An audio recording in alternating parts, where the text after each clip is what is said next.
They say the first sound that kills you isn't the gunshot. It's the one that refuses to stop after the noise is gone. For me, it's a lullaby. 4 notes that tilt my stomach, a half-remembered melody that threads through my dreams and drips into waking hours until the walls breathe. The old folks call it an orphan's hymn. The kids call it the Red Whisper. But in the file that ended my career, in the affidavit I never filed, and the resignation letter I signed with shaking hands, I called it what it was, an invitation. I'm not telling you my real name because I want to keep my sleep to myself. Call me Dax. I worked missing persons for 12 years, which is long enough to grow familiar with voids, ragged holes shaped like people, rooms that still hold the echo of a voice and nothing else. I believed naively that patterns meant answers and answers meant closure. What no one told me is that patterns can mean something far worse: repetition, recurrence, a ritual played out long before we begin to count. This case began in the South District during a heat wave that broke car windows and tempers across 3 zip codes. 3 children went missing in 2 days, then 5, then 8 in less than a week. Different blocks, same radius, same time window. Different parents who, when they spoke, used the same words in different voices. We were only inside for a minute. I turned to stir the soup. I reached to switch off the iron. I heard our dog bark and stepped onto the porch. I blinked, then gone. The 8th parent was a night shift nurse named Lena, who met me on her cracked driveway with her palms open, like she expected me to pour her daughter back into them. She was making chalk ghosts, she said. She draws them on the sidewalk to trap nightmares before bedtime. She says you have to do it under the pine tree, or the ghosts get free. There, against the curb, a procession of pale chalk forms flickered in the heat shimmer. At the end of the row, a final outline in dusty white had been smeared by a small hand. A footprint, tiny and barefoot, ran from that smear toward the alley. After it, another. After those, none. We canvassed. We did the algorithmic dragnet through cameras and doorbells and storebacks and traffic feeds. The modern version of asking the city the same question until it lied less. We built a map so dense with pins that my partner, Rishi, started calling it confetti for a funeral. Night after night, our desks became islands of coffee and stubs, theories and dead ends that circled back to a single impossibility. No vehicles, no accomplices, no witnesses who could describe a face. What we had was sound, a hush from all directions whenever we asked nearby kids what they'd heard. A hush, and then a note hummed through teeth and bitten lips, la la la la la. 4 notes, always the same. They said a woman sang it. Some said it was a music box. One brave boy with steady eyes said the sound wasn't outside at all. It came from the walls, down the radiator, out of the floorboards when he was coloring on his stomach and lost track of the time. On day 9, the first video appeared. It wasn't surveillance.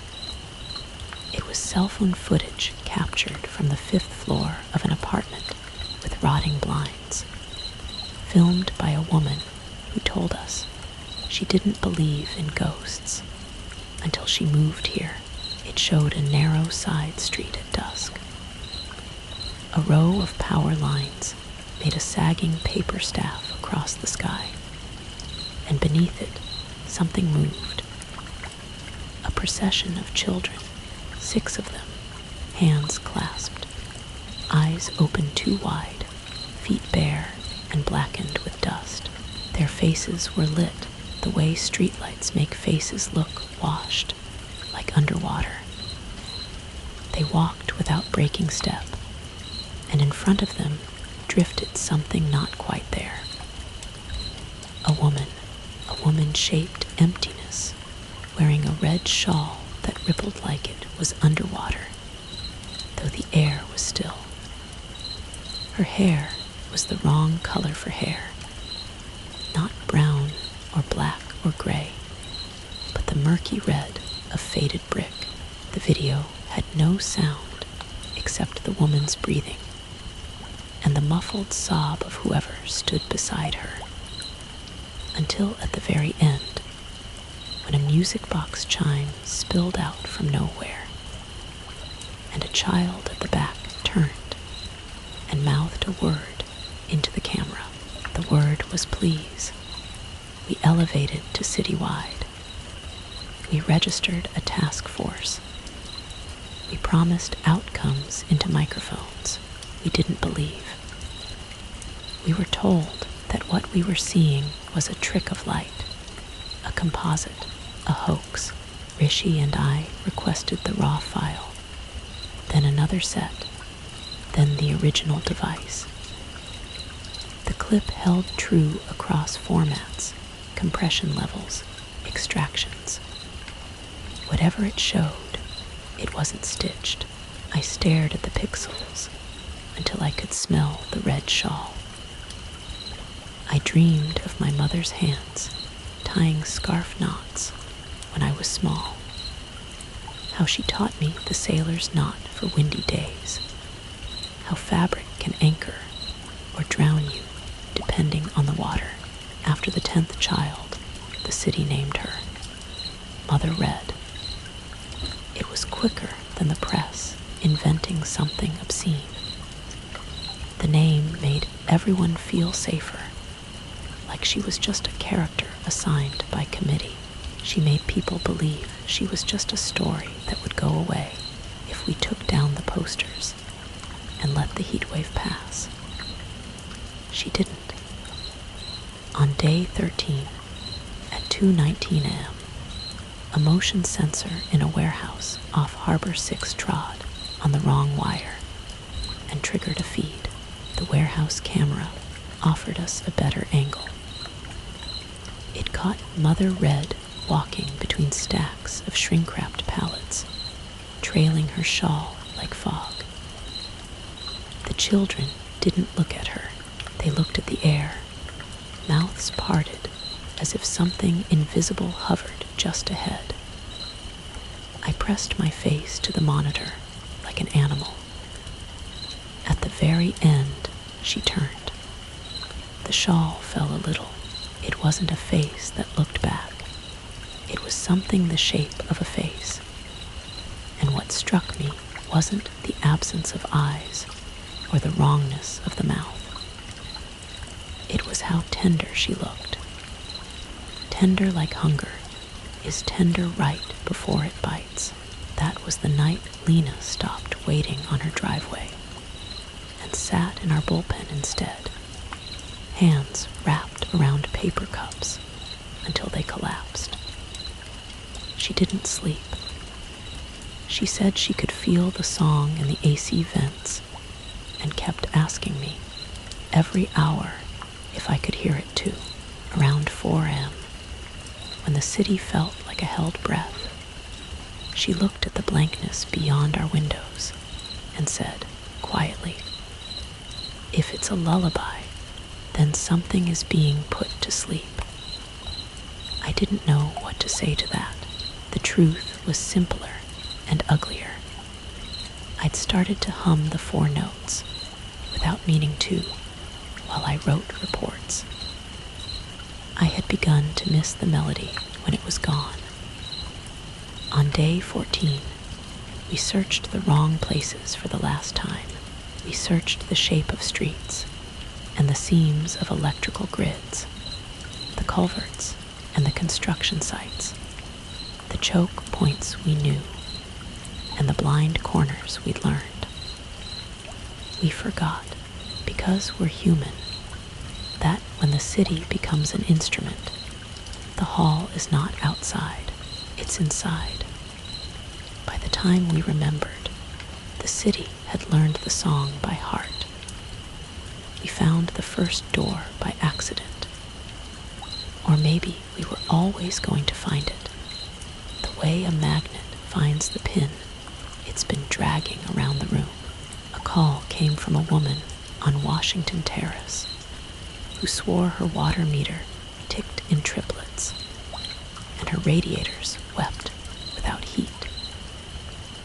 It was strange enough to merit a welfare check.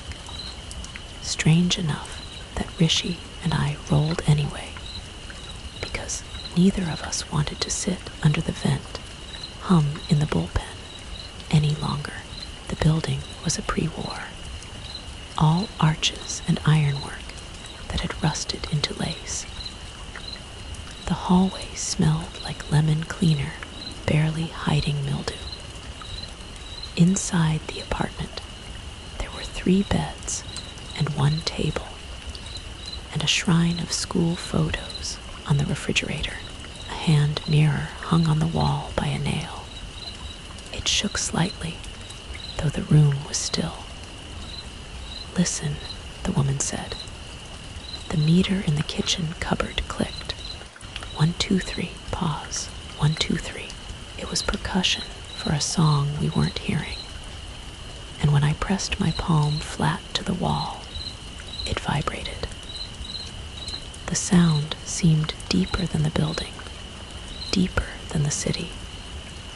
You could feel it in your teeth if Lena's guess was right. Something was being put to sleep or sung awake. The woman's 6-year-old stood in the doorway with a plastic horse missing 1 leg and watched us with the patient suspicion of children who have learned grown-ups lie. "You're too late," she told me, not unkindly. But you can still see where she went down. She led us to a linen closet in the hall. Behind the stacks of towels printed with faded poppies, the back panel had been unscrewed and leaned against the wall. Someone had cut into the drywall and pulled it away. Behind it, a darkness not like a crawl space, more like a throat. We called it in, then didn't wait. Rishi held the flashlight in his teeth while I pushed my shoulders through. The air stank of copper and wet dust, like the rain that never quite makes it to the ground in summer. The space wasn't a construction cavity or a maintenance shaft. It wasn't like anything I had a word for. It sloped down past pipe and drain and the tangled veins of the building into something older than architecture. The walls were brick at first, then stone. Carvings began to appear, circles within circles, braids. A line of crude figures walking hand in hand. Someone had scratched a lullaby into the stone as the symbols ran out. Not notes, but the rise and fall of a melody mapped like a heartbeat. We heard the voice after 10 minutes of crawl, and like everyone who heard it, we made the same mistake. We didn't recognize it as a voice. We thought it was a draft, a machine, the susurration of water through old pipes. It moved like fog through our headlamps, vibrating the edges of shadows so they seemed to breathe. It It spoke with the memory of words we'd heard as children. The instructions you're given when someone tucks a blanket under your chin. It told us that if we were very quiet, we could have everything.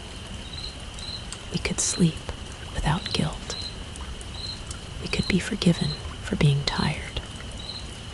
We found the first chamber deep enough that the world above us felt like a rumor. It was circular and built for acoustics, with a domed ceiling and a floor that sloped to a central hollow. In that hollow stood a pedestal, and on the pedestal, a lacquered box so red it seemed to bleed light. It was a music box in the technical sense: gears, cylinder, comb. But it was bigger than any child's toy and older by centuries. It ticked even when it didn't play, and the cylinder's pins shone like teeth. To the right, 5 small chairs, child-sized, their legs strapped with buckles and belts sewn from something too supple to be leather, too warm to be cold. "What is this?" Rishi asked no one. He circled the pedestal as if he could change what it was by seeing it from different angles. He touched the edge of the box and flinched like it shocked him. When I looked closely, I saw one hair, then several caught in the join where the lid met the base. Red, not dyed, the red of iron in water. The walls were full of drawings. Children's hands had smeared chalk into pictures that had been layered over and over until the stone drank the powder.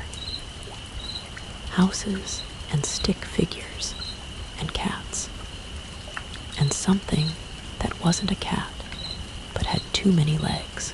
The chalk moved when the box ticked, not as if it were alive, but as if sound gave it permission.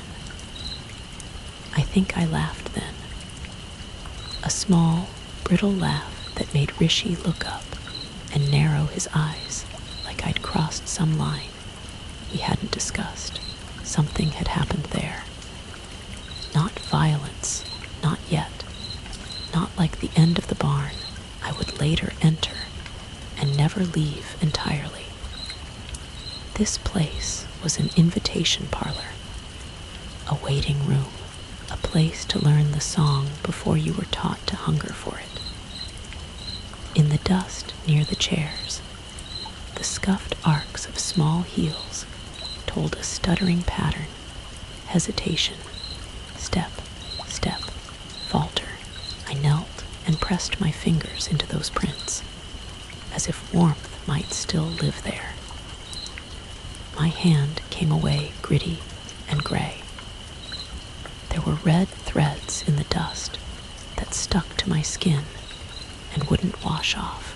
We hauled the box out of the chamber with a winch by midnight, and the city's belly felt emptier without it. Above ground, the heat broke for an hour, and thunder cracked without rain. The lab boys didn't want the box because it ticked when it wasn't wound, and the gears ate latex when they tried to handle it. They photographed it and shouted chemistry words in a chorus designed to make me feel reassured. It didn't. We stored it under 3 locks in evidence 2. Room cold enough to keep it from warping. The air so dry it hurt my teeth. The ticking got louder at night. If I walked past the door and didn't slow down, it kept time with me. That might have been the end of it if the city had one door. It didn't. The calls rolled in, closets that opened to stone, basements with new stairs, a crawl space that wasn't there yesterday. In each, the same descent, the same chamber, the same 5 chairs. No music box, though. Those, apparently, were on their own errand, a work commute, visiting people in their sleep, waiting under beds. And then not under beds when you looked. Rishi started wearing earplugs to sleep because the vents in his building had begun to sing. Lena stayed in our bullpen as if proximity to the problem could shame it. She left me a drawing on my desk one morning, not drawn by her hand. She was no artist, but copied carefully from a photograph in her wallet. It was her daughter at the age of 4, grinning with 2 teeth missing. On the back, she wrote the 4 notes as letters, the way choir kids write melodies. L.A., L.A., L.A., L.A., L.A. Then she added one more word, stop. But even then, even with chambers rousing under the city like hives, we couldn't find Mother Red. The video stopped. The children did not return. The lullaby made itself at home in the unlikeliest places, in the gaps between refrigerator clicks, the sigh of buses braking at corners, the hollow echo of stairwells. We had become the instrument, and our own blood kept time. The morning the city woke up to rats, I had the wrong reaction. I felt relief. Not because I hate rats, or because the carcasses would keep the sanitation crews busy and buy us quiet. Relief because the pattern had revealed its next shape, and shapes can be trapped, measured, named. The reports came in from east to west in a stained wave. Alleys that moved like thinking things, drain pipes belching silver bodies, a football field wrinkling as 100 animals flowed under the sod. The papers made jokes about the apocalypse. The kids didn't. They drew circles of chalk around their beds and slept in the middle with their parents, pretending the apartment was a raft and their children weren't counting the notes between the squeaks in the walls. We rerouted everything we had. Infrared drones, sewer maps layered with heat signatures, a forgotten city under our feet, now visible not by light, but by movement, life, that congregated and surged whenever the lullaby reached its downbeat. She's collecting, Rishi said, standing over the map like a priest over a body. He tapped 3 intersections with a pen. Here, here, here, they converge. I didn't need his pen to see it. The rats moved like water pulled by the moon. The convergences were precise, too precise to be accidents. They formed a triangle that pointed toward the river. At each point, there was an old building with a new owner, doors unused for years, with fresh scratches on their hinges. This was a ritual, not one performed by a person who wore a mask and hid in alleys. This was a city's own ritual. The way a body can host a fever it doesn't recognize as foreign because it feels like warmth. We split the team. Rishi took the western point. I took the north, and a tactical unit with too many guns took the southern, because no one could decide whether guns matter when the enemy is a song.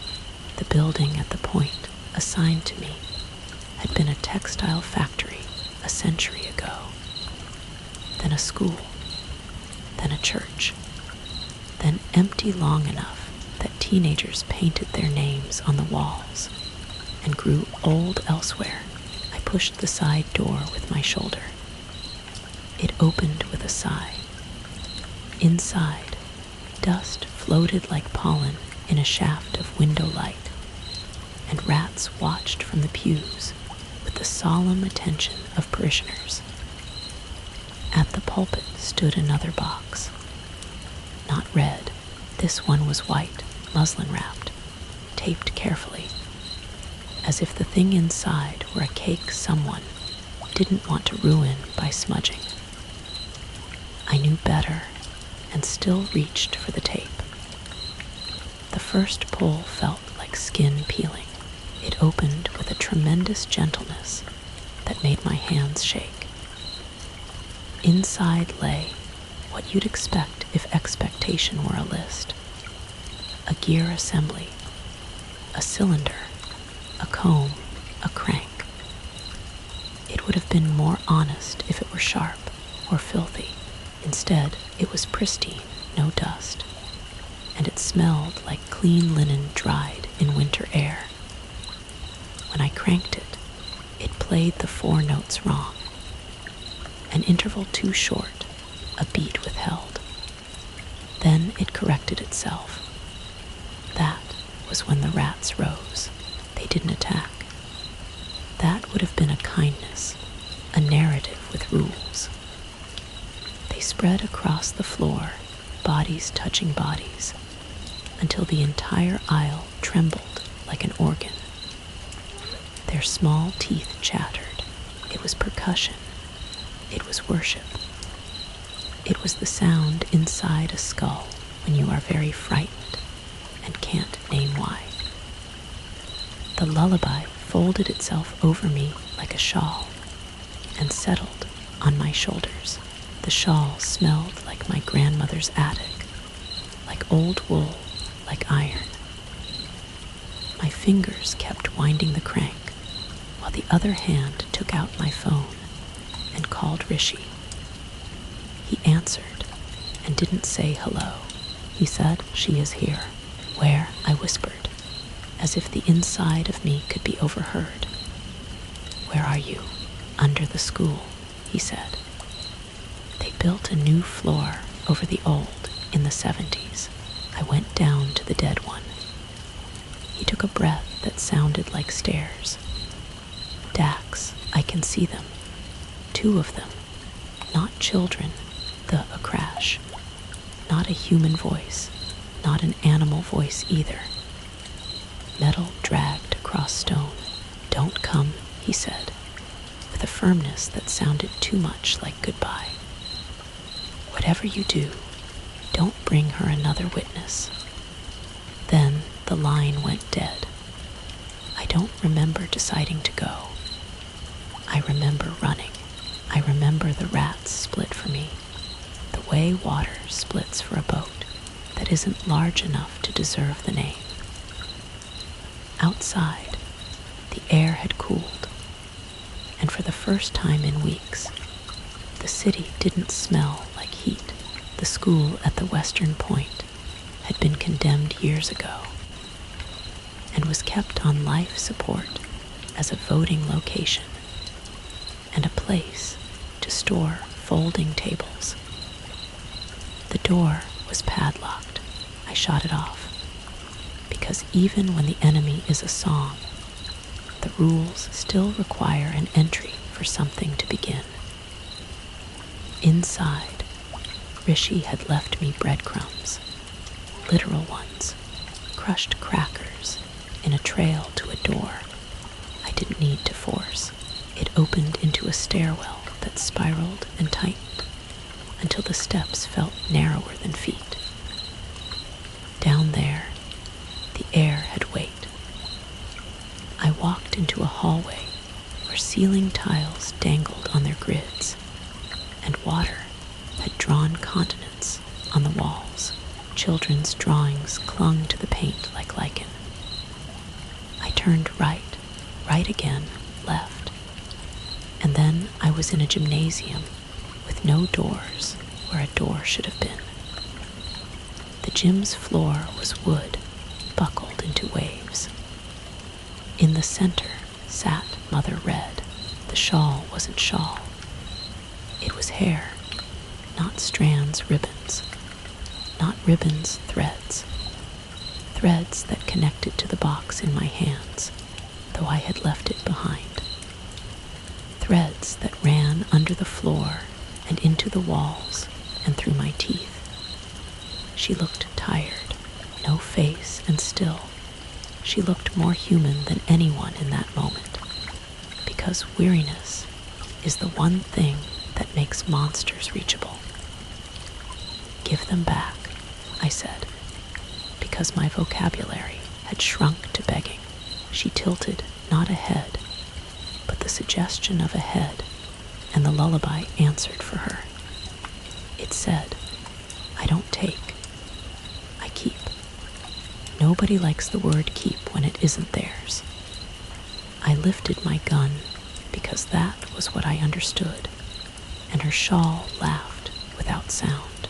She hated guns because they were too quick, too blunt.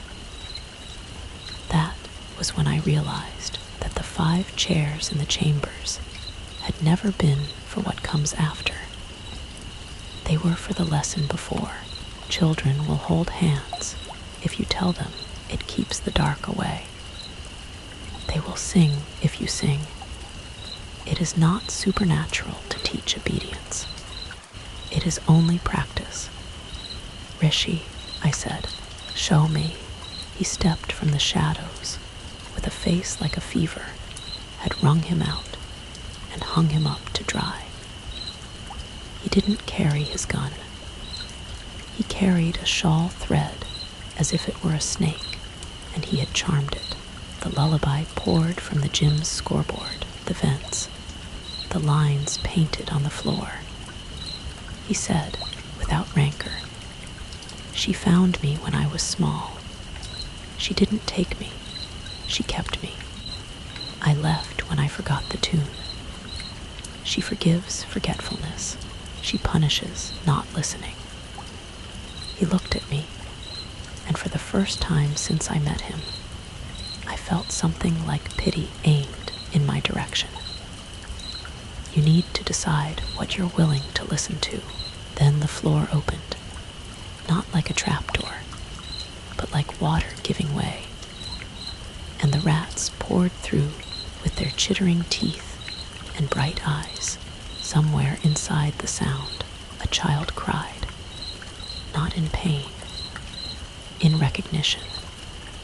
The official version ends with a raid, sealed warrants, a tactical entry, the words necessary force used in a sentence where the predicate is unwritable. It ends with obfuscation, not to hide the horror, but to keep it from multiplying. The truth, the part I can bear to hold in my mouth, is that what we broke that night was not a nest, but a note. We changed the song. We changed it in the way a bone heals wrong and becomes strong elsewhere. Take the raid, because it happened. We brought 6 vehicles and 18 people into a labyrinth under a school that shouldn't have held more than mice and mold. Our radios went out. Our flashlights developed dim, private halos that didn't touch the edges of the rooms we walked through. We found 3 chambers with chairs. We found no children. We found a stack of boxes, 24 in all, lacquered black this time, each with a red seam like a closed mouth. When we did what we always do and opened the mouths, the song changed keys. The new key felt colder, but we were too slow to understand that that was mercy. Mother Red didn't flee. She didn't fight either. She folded her shawl and stood apart, as if separation alone could keep us from catching what she carried. It couldn't. She didn't speak. She let the city do it. From the gymnasium, we could feel the subway pass 2 blocks away and 100 feet below. And somehow that shudder came from the ceiling swam down our spines.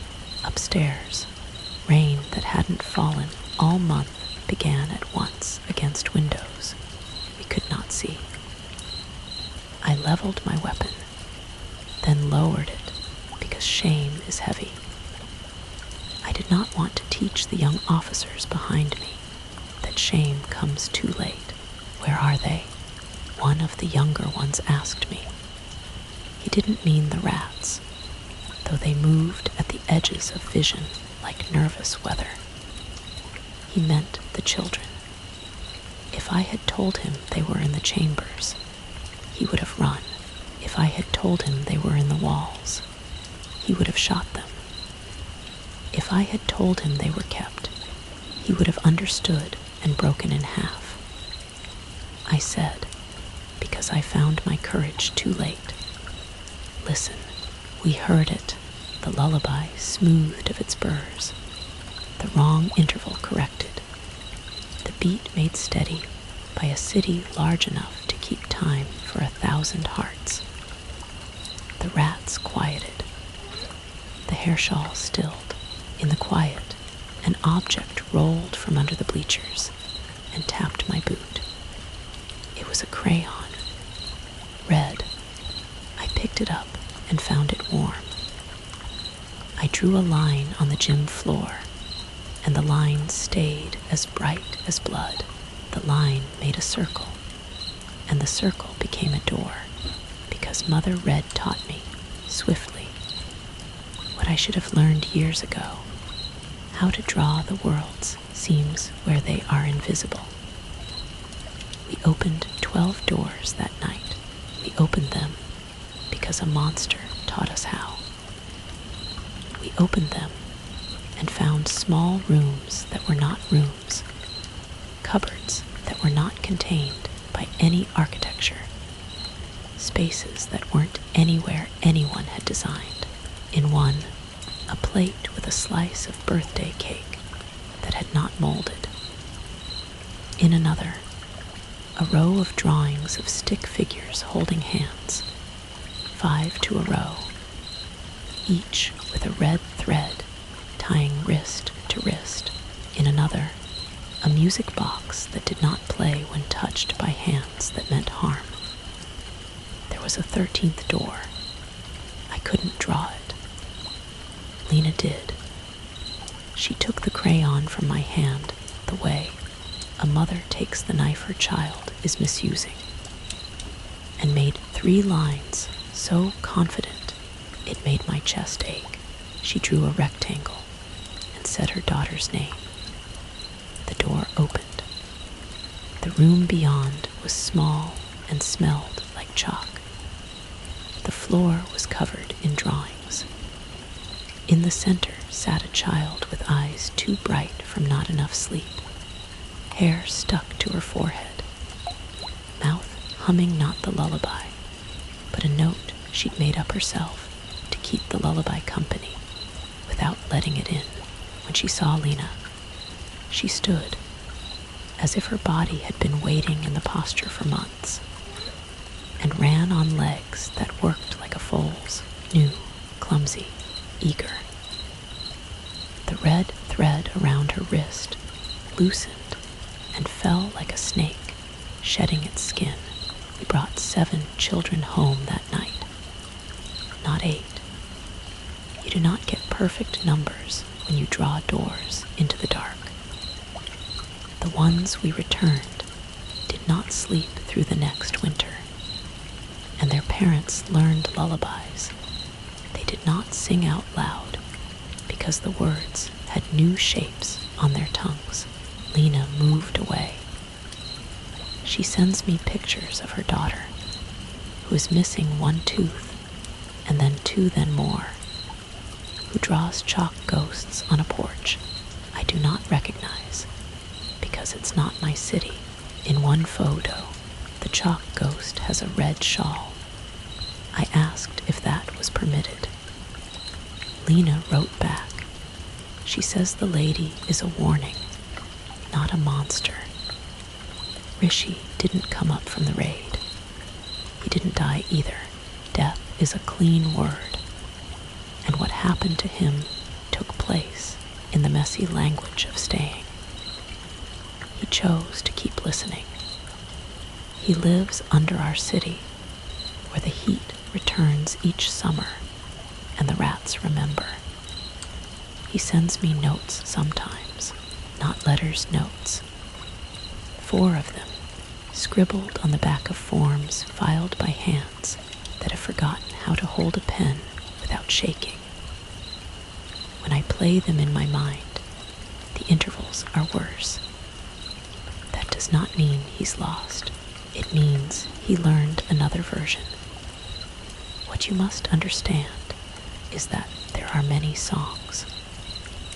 Some of them are only variations of the ones we know. Some of them are invitations, and some are the moment after the invitation where you decide whether to be polite or survive. You want to know why I quit, because I can hear it all the time now and not in the vents. The song lives in my blood. When I wake, it is there, not as music, but as promise. It tells me I will sleep when I am ready. It tells me children do not go missing. They are kept. And keeping is a kindness if the world outside the keeping is worse. It is almost persuasive enough to be true, especially when the summer air presses against the windows and the city remembers how to sweat. I keep the crayon in my desk. I do not draw with it. I hold it like a fuse.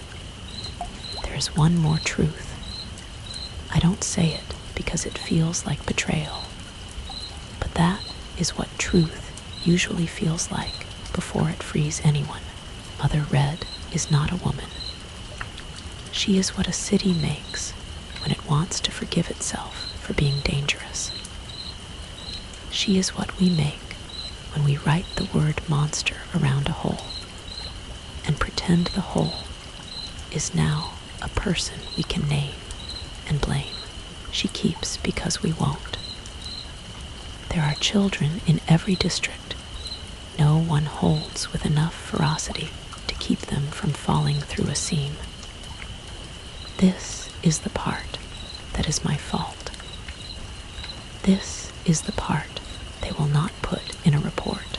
The last time I went near one of the chambers, don't ask why, because the answer is ordinary and therefore more damning than any compulsion. I found the wall clean.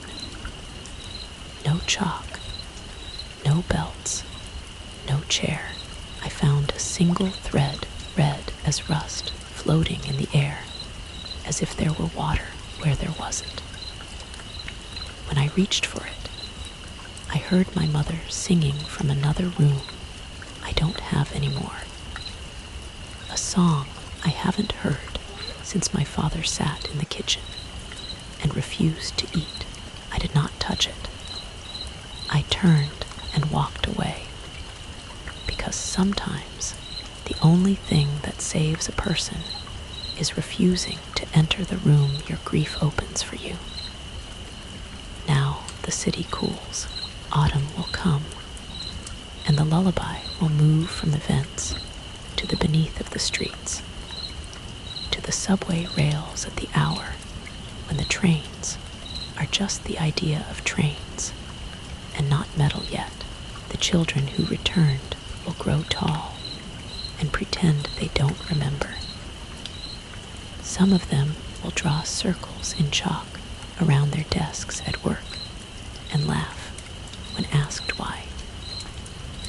Lena's daughter will teach her friends to hum a wrong interval that protects instead of seduces. The rats will burrow deeper. The music boxes sleep in evidence too, and sometimes their ticking swaps time signatures just to prove it can. I stand in my kitchen with the tap open enough to drip and listen to 4 notes. Then I take the crayon out and draw a long red line along the baseboard and a shorter one across it. And nothing opens, because this time The shape means stop. You wanted a headline for why a career ends. Here it is. It is not righteousness that keeps a person standing in the places where people vanish. It is not courage either. It is love that has been misnamed. Love that tries to be keeping when keeping is hunger. I left because I was starting to understand the hunger. I left because, looking into a hole the shape of a woman, I recognized the shape and knew that if I stayed, I would forgive her. I am not the kind of person who can survive forgiving that.